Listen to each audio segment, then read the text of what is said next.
Welcome, welcome everyone to the Black Agenda Network. We're broadcasting out of Fresno, California. That's right, Fresno, California, better known as Mississippi, Fresno, Alabama, right here on the west side of Fresno, where it all started to make Fresno, California. We're excited this evening to have bring you another quality show. I mean, that's all we've been doing is bringing quality to you all.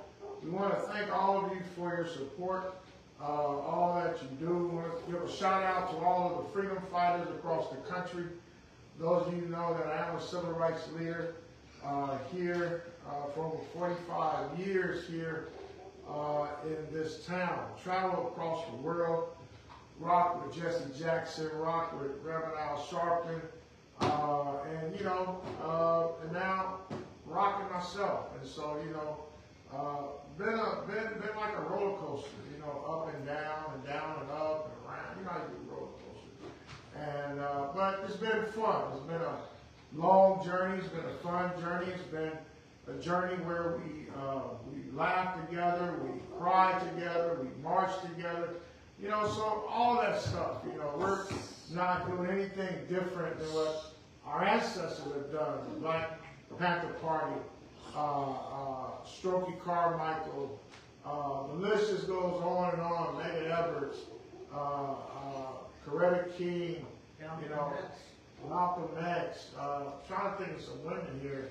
Fannie Lou Hamer. Fannie Lou Hamer, that's right. Fannie Lou Hamer. Shirley Chisholm was the first sister, I believe. Yeah, 1972 she ran. 1968 she ran for president. 1968, Shirley Chisholm ran for president. Our sister, that's our sister. And it brings us, somebody has to do it, right? Somebody has to do it, and mind you, look at black women doing it. So we go from Shirley Chisholm all the way to Kamala Harris, and what happened? Nobody wanted to vote for Kamala. Nobody wanted to support the sister. They didn't think she had it. But, Aline, I'm going to give it over to you right now, but it brings us really back to why we have our show tonight. That's right. Because of the beautiful women that has paved the way. Absolutely. To create opportunity for other women, black women. Yeah. We talk about, this is the Black Agenda Network, that we're talking about black women right now. That's right. So, to create a pathway for women in the future that can be able to go back and research, how they ran their campaign and what was the issues during that time, and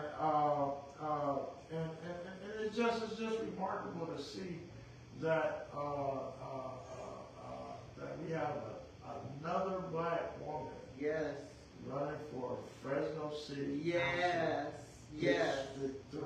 Rev, I'm very excited. And remember, I told you when I went to that Democratic candidates forum, I told you who I like, right? Right. Okay, I was very straight. This is one of the people that was at the top of my list. Our guest tonight, Jalen Swank, is one of the people I was very impressed with, because this sister, if she didn't have a complete answer that she was asked from the audience, Right. She was very forthcoming and honest and gave a very common sense, smart answer to their questions, saying, well, I might need to research that and get back to you. Right. I mean, you can't get more honest than that. Right. And so I am so happy that Jalen and Lacey are here tonight. Lacey was with her that night too. It was very cool. Are here tonight to talk about her background and how she decided to run for Fresno City Council District 3C. So we want to welcome you, Jalen and Lacey, but we really want to welcome you and just say thank you for your courage for standing up for the community. I live in District 3, and I'm very excited by her candidacy. So welcome. Thank you both for having me. I'm really appreciative of this opportunity to just put myself out there and just to show the community that there's more than the popular option, there is more than one option, and they can feel like they actually have a choice to make an educated and informed decision. And I'm for whatever the community is for. Just a little bit about my background. So I am 29 years old. I grew up in Fresno. My family is all from West Fresno. So my mother, all her brothers, sisters, and they settled here after being from Arkansas. So they inhabited this area. I lived in this area for a very short time after moving back from college. But I'm actually from District 6. That's where I grew up. So just going down the line, I moved to San Diego for college. And I came back for a short period of time, stayed a little bit, decided to go back to school. And then finally the pandemic hit and I ended up back in Fresno. Once the world opened back up, I pretty much had a job in every space you could think of. I've done state, I currently work for the county, I work for the city, I worked in retail, I've worked in food service. So I have a well-rounded experience with customer service and public service. This is so important, y'all, because not everybody is equipped to work with the public. I mean, Rev knows this because, you know, he does counseling and he's a pastor, and I know it because I've worked in public libraries and I've worked retail like yourself. And I tell you, you standing at that register and it's like you are sitting duck. You know, like when people are having a bad day, they want you to have a bad day too. They come in with the attitude. So tell us, Jalen, how did you decide that you were going to run for city council? At that time, it was maybe 2022. I was working for the City of Fresno Youth Job Corps program. So I was getting my feet wet. I was working in human resources and just learning about the city. And I began to fall in love with administration. And I found that that was really like my gifting. And I began to, really learn in that program. You really learn about the structure of the city, and there were so many things that I didn't know. Wow. And people began to whisper that, areas would be terming out, that areas would be terming out, and that someone would need to come take the next seat. Okay. I see what you're saying. I see what you're saying. Yes. I want to give her a tummy ache, but I want to give her something. I know, she's her hands are sticking. So, but they said that he'd be terming out, and so, I just began to think about the possibility and was really looking around to see who was going to do it. Right. Because I'm always a support. That's what I've always been, as a supporter person. I don't need to be in the front. But when at the time, I would think that you prepare early. It seemed like no one was going to, so I decided to step up, especially with most of friends, family being from this area, and knowing that the complaints were that there hadn't been an honest person for a long time in this seat to be able to do things that the people wanted to do, not what they wanted to do for themselves. Right. Wow. She said a mouthful. and I'm saying that, folks, because some of you may know some of the shenanigans that are going on. I mean, I can't think of a better word than shenanigans. I don't want to say anything else with some of the politicians that happen in Fresno. And I didn't know for the longest time that Fresno has this long-standing reputation about graft and backroom deals and things like that. So having Jalen run for District 3 is really a breath of fresh air for many of us. So Rev, what do you think about her reasons for wanting to step forward? Because that's a big job. Well, I've myself, my tenure of running for West Fresno School District, being a school board trustee, you get involved in your community issues. As a council person, you have your own district. Right. But your constituents, but at the same time, you're responsible for the whole city. True. One of the interesting things that Darren Hill told me one time, and he stated to me, he says, I was doing a town hall meeting at King School, we had a lot of shooting on Weller, you probably remember. I do. I remember. Daycare got shot up, bullets went through the walls and all that. So me and Ms. Crawford was doing the neighborhood watch, and so I was working with, you know, the police department, and that was before I became a civil rights leader. And one of the things that Ray Keough that always stuck with me, he said, you know, Harris, he says, you know, as a city council person that represent this district, you know, he said, we got a lot of issues and concerns that go on. He said, but what the community don't understand is that I'm only one vote on the dice. Is that right? And he said that in a lot of the community, and it brings me back to Aline when you were telling me in your, well.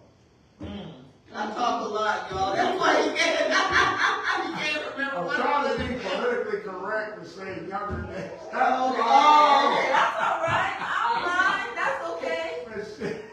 I don't know how to phrase it. Just go and say it. I'm all right. You were telling me how you were part of the Black Political Council and how Dr. Jackie Hodge was educating you all to understand politics in the community and how politics affects black people. And Jackie Hodge created the Black Political Council. Yes, she did. It's called Black Political Council. It wasn't called White Political Council. It wasn't called Asian Political Council. It wasn't called ARAP. It was called Black Political Council that dealt with black issues. And that's where your introduction to politics in our community. And that we don't really have that anymore in our community now. But what Darren Keough said to me at the time, he said, you know, he said, I'm only one vote on the dice. And he said, and I believe he said I need 4 votes to pass something in my district. He said, I may want to pass it. Right. He said, I really do. I'm advocating for the community. I'm talking to my colleagues. He said, but at the end of the day, if I don't get 4 votes, what I want, the community want, don't pass. You see what I'm saying? So what he said was, he said, so I have to go in closed session and negotiate, you know, projects that they want to do in their area versus my area. He said, I have to give and take. And that's challenging because it's like, you know, we didn't have a shopping center for many years here, right? Years and it was people like your mom and that was investors in this community. They say, hey, darn it, we're paying taxes. We should have a shopping center. We should have to drive to North Fresno. We shouldn't have to drive to Southeast Fresno. We need a shopping center. But even though Darren Keough was pushing that, he still needed the votes of the other people to convince them, right? So he said it's a negotiation thing. Give and take. And so, I think the time is now where we need new blood, you know? We do. But see, the good thing about Jalen to me is that she is more of a people person than even Mr. Ronquillo was. I remember Dan, and he was not a people person. I mean, he didn't have a lot of warm and fuzzy things going on with him. And I'm not saying that you need that, but you do need to understand human nature enough to negotiate it. And what a lot of people don't remember, Jalen was probably too young to remember this at 29, that before that they had open districts. I mean, anybody from any place in Fresno could vote for somebody. And it really took people like Les Kimbrough and Joe Williams and Jim Aldridge and all those people fighting for that, because West Fresno had a straight up racist one that was in charge of District 3, and it was really bad. It was really bad, and that was black people pushing that agenda. And without those trailblazers, you wouldn't have any Latinos on the council or any women. So Jalen, what is one of the things that you think is like uppermost in your mind about what District 3 needs right now?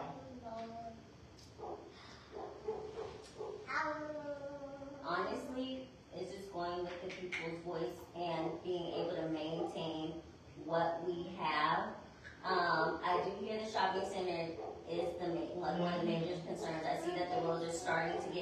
get done. Each area has to have their time to be able to do their reconstruction. So I think the shopping center would be the biggest things. I did remember hearing, well, if there's a train, issue, no one will be able to get past the train to be able to shop and get their necessities. So I'm guessing that would actually be number one from the people. But as far as my internal process, I know that you have to be able to deal with and make good relationships with administration. And that should be your entire first year, is building those relationships. And for me, it'd be reconnecting, because I already built those relationships when I was there the first time. There may be some new people that I could build with, but in a different way, and making sure that I understand what's going on and that our community understands what's going on. I think that would be a major priority for me first getting in there. I think that is so important, talking about transportation. And as an elder now, and somebody who has mobility issues, with my back, it's really hard for me to walk for a long distance without getting tired. I mean, I walked from the car without my cane, and I was halfway to the room, and I'm like, okay, maybe I should have, brought my cane with me. But these are things that the community, especially people my age and older, are thinking about. I remember when we were working on the Southwest specific plan, and we're talking about bike trails and things like that. And this one lady stood up and she said, "Oh, black people don't want to be on a bike. What y'all talking about?" She was kind of right. But on the other hand, they're looking at it from a health perspective and all of that. So I understand that there has to be a balance and a give and take. I also am concerned, as a resident of District 3, about gentrification and how it seems that people my age and older who are living in older homes, I get deluged every day with phone calls. I don't know how they get my cell number, and letters to my house wanting to buy my house. And they don't want to give me market price for it. And I'm thinking, okay, you want to give me $125,000 for an oversized lot. Where am I going to go with $125,000 in this world? I can't buy a condo. I really can't afford to buy a mobile home for that price. So I worry about gentrification, because what I think is going to happen is when that bullet train finally gets built, and it is going to get built, y'all, it's just taking some time. Southwest Fresno is going to be so gentrified. It's not that many black people to live over there now, number-wise, but it's really going to be gone, and we're not going to recognize it, And so I don't know. How do you feel about gentrification so far as moving out the old residents in the neighborhood and bringing in all these new folks? I mean, I feel like when we ask for things to be built and we ask for new things, I feel like that's just what's going to come. I do not think it's right, but I think that we have to be mindful of the plans that we put together and what we ask for, and not just when, like, for example, a lot of things I relate back to, the Bible and Christianity, how we're supposed to pray, but pray specifically. Pray for exactly what you want, and I've seen that in my life. So if you're going to ask for something, don't just ask for, a magnet school. Ask for a magnet school that focuses on sending students to HBCUs and that focuses on, very specific curriculum where we get to keep the benefits of that, because in this time, in this space, you think that many other races are going to be sending their kids to learn about critical race theory? Probably not. To a school that's focusing on sending kids to HBCUs? Probably not. But it benefits us in our community. And we still get a new magnet school. You know what I'm saying? Yeah, absolutely. So the same thing with other things that we ask for. We just have to be specific on what we're asking for and how it's going to fit the flavor of our community. And the new people that come, they're going to embrace the culture instead of trying to erase the culture. And that is so important, Jalen, because I know I would really appreciate a bank or a credit union in District 3. And so, people have been talking about this for a long time, like Floyd White Sr., who used to be a firefighter here in Fresno, talked about if we went down the line and gathered like $1 from each house in District 3, we have enough money to start a credit union. And really, a credit union would be better, I think, for the area than just a commercial bank, because it would give more consideration to, you know, giving small business loans and things like that, helping with starter homes and things like that. And so this is a very critical time. I think Reverend Harris and I talk about this a lot, and we were talking about this with people that live in the district. Like, if you're going to be a first-time home buyer and you've only been a renter, they need to understand what it means to own a home. Yeah. Right? Remember when we were talking about this, like building maintenance and things like that, which is one of the things that you teach, landscaping and construction and stuff like that in Freedom School. Yeah, it's you know, trying to buy your first home. There's a lot of education that needs to go on with it, because even myself, you know, understanding what loans are, conventional loans are, FHA loans are, you know, and understanding how interest work, how the bank work, and, you know, there's just so many, you know, programs out there where, you know, even myself, you know, I felt that I got redlined. You know, we talk about redlining a lot. And, you know, just trust is a big issue right now for me. I can't speak for nobody else, but trust is a big issue for me, really dealing with anything right now. Because it's like we have so many scammers, we have so many people. That's You true. know, even the scriptures talk about the love of money. And, you know, and I seem like we have turned, this whole country has turned into just demons of money, not quality of life, not That's true. sidewalk is broke, the tree needs to be taken out, leave the tree there, you know, and it causes another problem.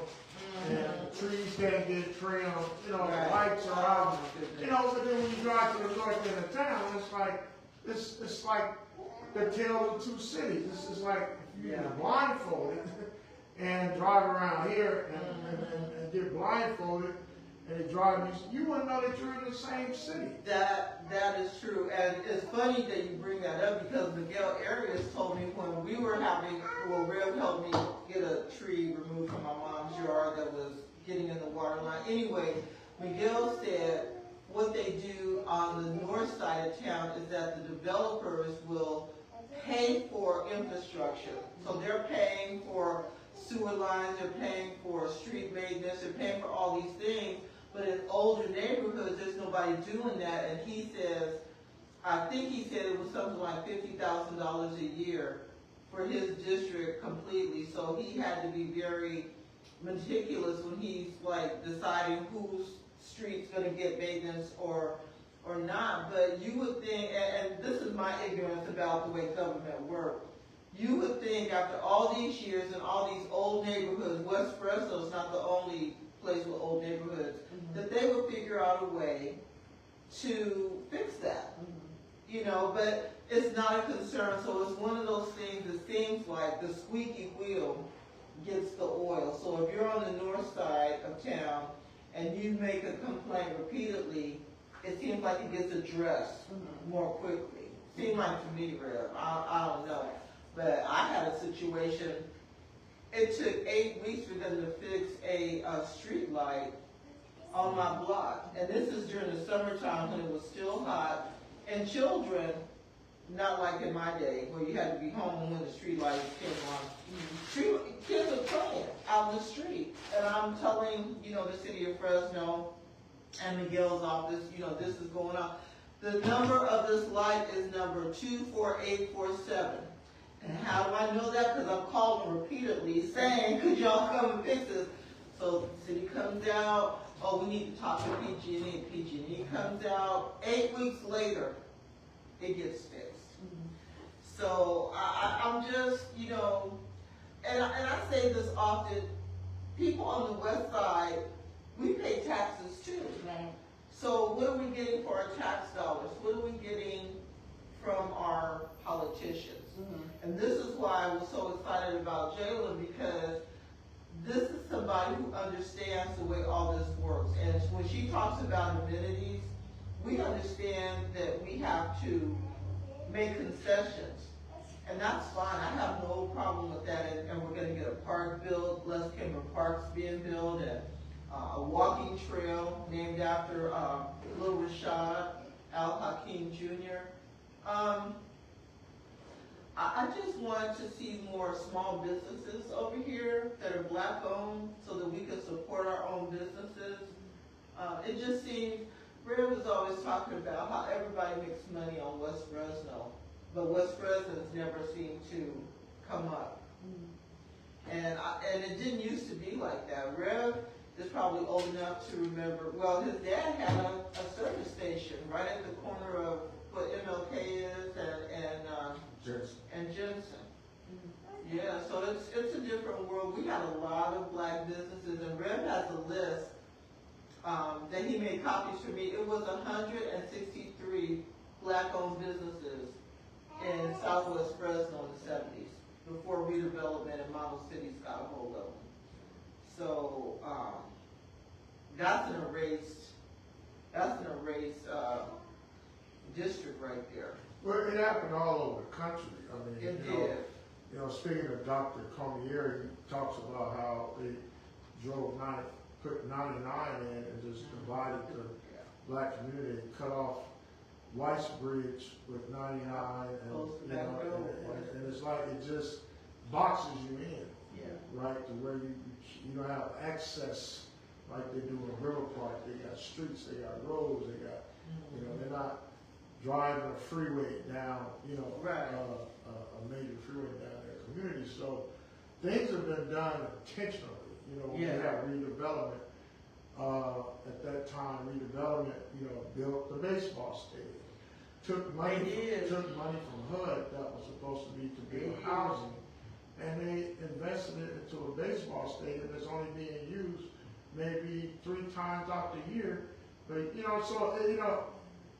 so when you're going into city council, having a chief of staff who's really on top of things, and reading the newspaper, got an ear in the office, hearing stuff, because those people are not our friend. And that's one, you have to deal with them, but at the same time, we have to understand they're out for their district, just like we're out for our district, but that city council person have to figure out a way to get 4 folks to get whatever that she will want passed. But then, let me say this, adding to that, that's where the grassroots community come in at. See, when you're trying to pass something on the dice, or you put a motion for something, and your colleagues around you see empty seats, they don't see your community, versus I'm putting this out on the table for a vote, and I got 300 to 400 standing room people only. See, that sends a different message to your colleagues saying, oh, she got support. We might not get the hell out of here tonight if we vote this down. You know what I'm saying? So the grassroots, and that's what we have lost. Black Fresno has lost in Fresno, is that we don't have the we don't have the Aline's grassroots, but we don't have the masses of grassroots that we used to have, right? When Dr. Jackie Hyde was here, and that was one of the things Aline had mentioned to me the other day. She said, Harry, so I'm thinking about, doing some political education, right? And when she said that, that was like, I said, wow, how many do that? I help these little babies, the next generation, to learn, right, about politics. Because we don't have that mechanism anymore in our community. And it's unfortunate. People don't even want to vote. Yeah. And I'm steadfast in that. I don't care who you vote for, but you have to exercise your voting franchise, because otherwise they're going to try to take it away. When 47th administration started monkeying around with birthright citizenship, that scared me, because that is one thing that you automatically get, is the right to vote if you were born here. And we need people to understand what is going on. I mean, we were at a function over there at Maxie Parks one time. Rev spent 10-15 minutes arguing with this middle-aged black woman about why she should vote, and she said she tried to talk him down about why her vote didn't matter. And they don't teach citizenship and civics in school anymore about why these things are important, what citizenship means, and all of this. And I don't know if we've just gotten, politically lazy, that everything, we want somebody to just tell us what's going on instead of us reading it for ourselves and figuring out what we need to do. But if we don't do that, look what happened to the country when we, stopped paying attention. People used to laugh at Barbara Hunt, because she used to go to all these city council meetings, and sometimes she'd be the only black person there, and she'd stand up and say what she was going to say, and they, Barbara Hunt's crazy, she doesn't know what she's talking about. But actually, her family had a business in Southwest Fresno and had one for decades. So she understood the assignment about being a black business owner, maintaining a business, insurance, taxes, all of that. We need to get back to that. And as a community, we have to stop letting petty differences divide us and look at the bigger picture. And we work with people every day that we don't particularly like. So why can't we do that with family and just be unified? Malcolm said, we're now outnumbered. We're not outnumbered, we're out organized.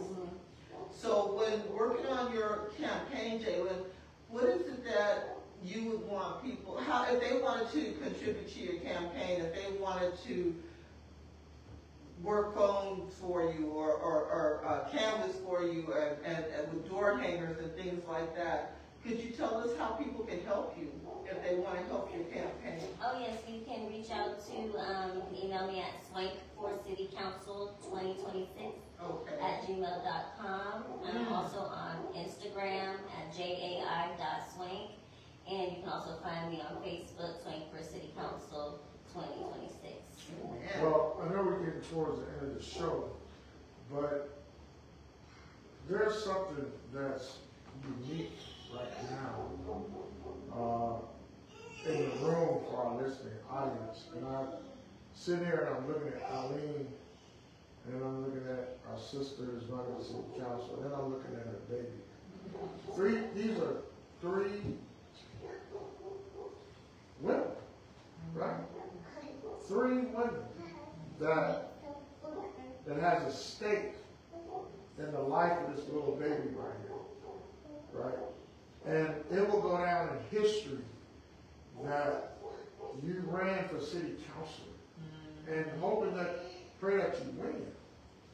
But either way it goes, it sends a message to this baby here when this baby become a teenager and a young adult. It's going to inspire her to say that my mom, that's right, during 2026, didn't sit on the sideline, didn't sit in the stand, but she wanted to get in the game. She wanted to step out, right, and to make a difference in a community that got black folks with an iron foot on their neck. Now, we know that she will represent everybody. But what I see happens in this community is everybody's for their people first. If there's anything left, then you may be welcome to have a problem. So it comes to a point where we have to sometimes stand on principle. You know what I'm saying? Because even when I ran for mayor against Dyer refused to debate me. True, he did. He refused to debate me. Now, he had more money than anybody. He did. But today it seems like money buys politicians. It's not about the principle. It's not about issues. It's not about the character. It's not about the integrity. It's about who can I buy, right? To push my agenda. I'm the one bringing the biggest check to the table. So the hell with your people suffering, right? And so I just have to commend you for your courage, right? Because I'll say this, and everybody know me. I believe I have the credentials to say it, that there's a lot of snakes and pythons in Fresno. A lot of alligators and a lot of snakes and a lot of people who really don't care about just everyday people. You know, I mean, I walk the streets and I'm like, why is the tree root got the sidewalk pushed up to where this person, elder, can't not ride, but walk their wheelchair, and they walk across without tumbling over, right? And then you say, oh, well, just sue the city. You know, that'll take 15 years, right? You know what I'm saying? So the quality of life, you know, has to get back the conversation, right? This should not be a city, a tales of two cities, the haves and the haves not. But that's what it is. You see what I'm saying? And so I just want to commend you for stepping up to the plate. Absolutely, Rev. And we have to, you know, when Ron says trust is a tough thing, because once it's lost, it's almost impossible to get it back. And so we have a very great opportunity now with some of the country loosening up, with some of the Democratic wins that we've had. But I always remember something that this dude on Facebook, Steve Clausen, always says about how do-nothing Democrats can be just as do-nothing conservatives can be. And I remember a Native American brother on Facebook said, left wing, right wing are two wings on the same bird, basically. And so now we have an opportunity to look carefully at character and morals and things that are important. Things that are the foundation of black unity and that our ancestors understood. So we have to keep pushing that agenda. And I think a lot of times, remember how Kahende, especially when he's doing Kwanzaa, talks about the black family and how black family need to be a strong unit. We need that strong unit, plus we need that strong extended family. And then that's going to flow out to the community. Our ancestors had nothing but themselves and a strong desire. And if they can do it with nothing, we can do it with all the technology, all AI, you know, all these things, you know, going on. I mean, when I was going to Edison and working with Black Political Council, all we had was our passion and a phone tree. That was it. You had to dial a rotary phone. Y'all young people don't know what I'm talking about. We had to dial a rotary phone to call people. But don't you notice, Aline, even when I ran for mayor, there was like 7 people that ran.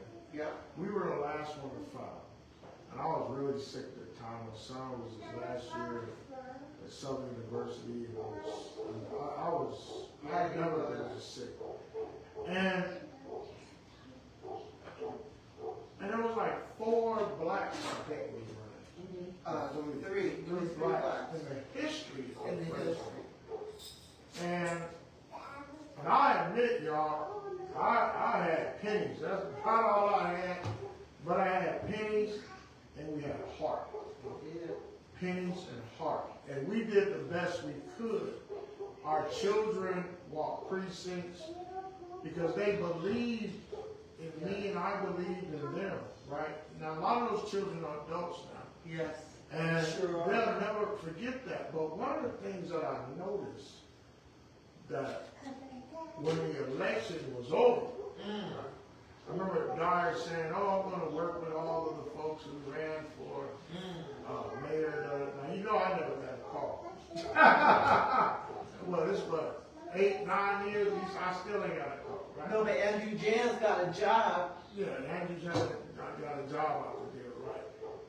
But what I noticed was all the people who ran for mayor, you don't hear from none of them. See, that's a problem for me. See, you want to do public service Right. at a certain time, but when you don't win, you say the hell with the community.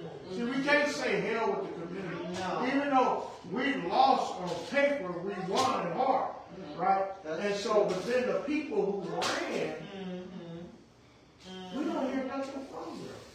And that's unfortunate. I don't understand that. See, and Jalen was just saying that she has worked in different capacities in the city, so she has a perspective about city, county, fed, and you know, business. So she's still here, doing what she does, and interacting with the community. This is so important. So I was saying that Rare ran an issues campaign because we understood that, you know, the chances of us winning was very, very slim. We understood that. But he was determined to do it, and we were determined to do it to get the issues out there. And conventional wisdom has it, both of y'all know this, that after an election, you know, people are appointed to planning commission or, you know, some other commission or the MLK, you know, committee, whatever. I don't think you were approached for any of those things, right? No, I wasn't. And the reason is that people want you to be a script reader. You know what I'm saying? You can't be your own woman. You can't be your own man. Now, Dr. Comier just said here, he says that model cities redevelopment and Freeway 99 destroyed the West Fresno community. Now, he's a stakeholder. He was when he was young. And he's right. You know, they intentionally took out, see, when you take out the infrastructure of business that generates revenue and money, and we're buying and selling to each other, that's why Black Wall Street was so important, that our money circulated more than 15 or 16 times where it left the community. Absolutely. Now it doesn't even circulate 5 seconds. No, it doesn't even last 8 hours in our community. And that's a problem. And the other thing that gets me is when they try to re-industrialize the old 41 corridor over here. And you know, and the reason, one of the reasons that this is an issue now is that is going to affect Southeast Fresno, which is largely Latino, and we know that they have the numbers here, far greater than Black folks, and there's nothing wrong with that.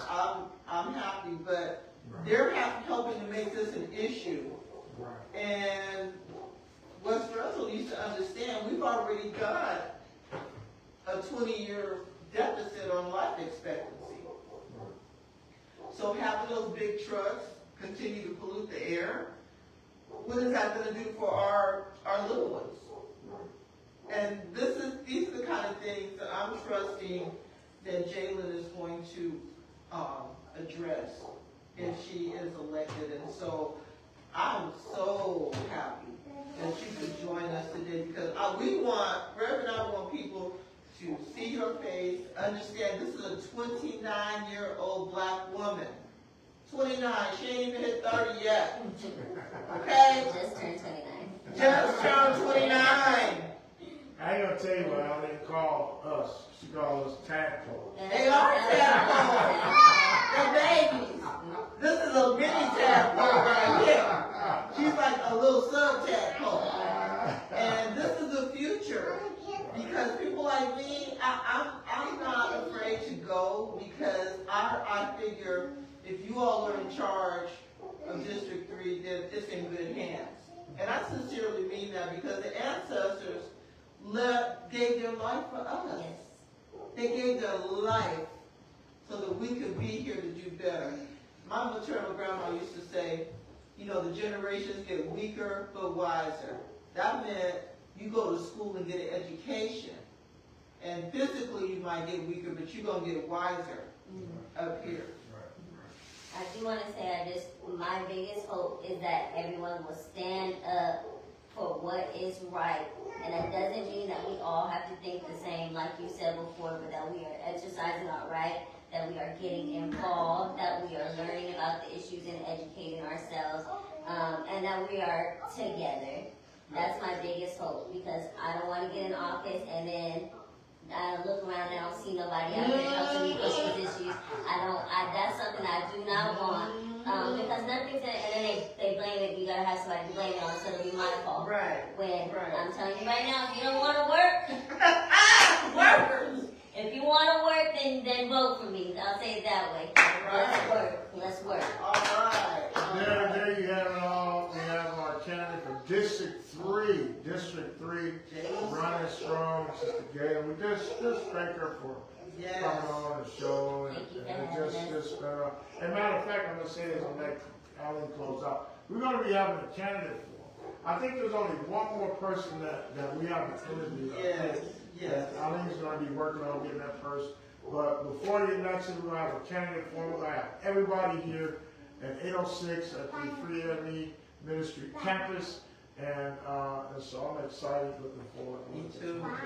Aline, what do you always tell us? Y'all know what I'm gonna say. We want you to stay black until we get back with you.